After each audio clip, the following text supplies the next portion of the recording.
we are entering the 8th stage today, San Fernando to Bigan. The stage is relatively flat, but of course, hindi siya totally flat, may mga mountain. Let us see what will happen.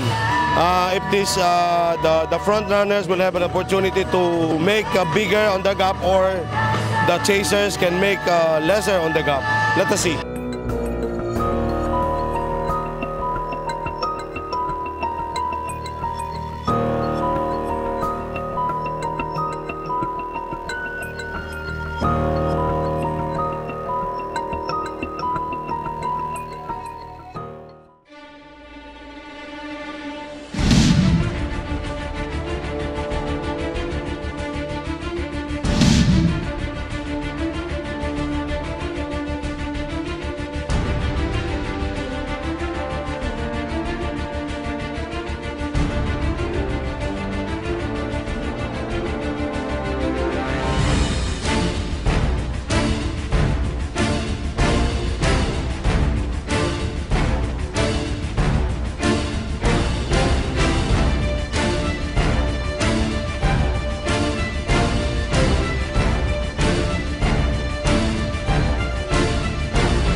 Ibibigay ko po lahat ng best ko para manalo sa araw na ito.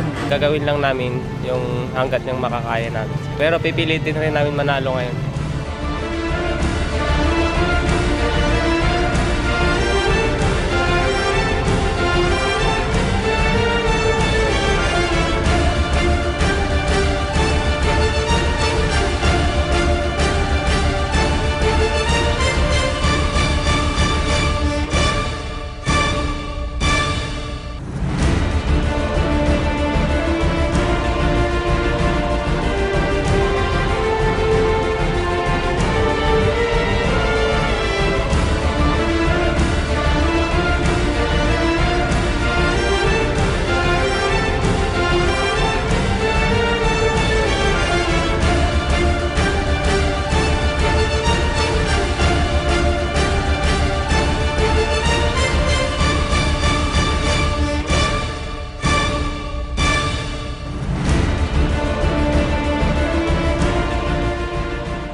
Sa mga last 15, medyo maganda-ganda na po na condition na po ako.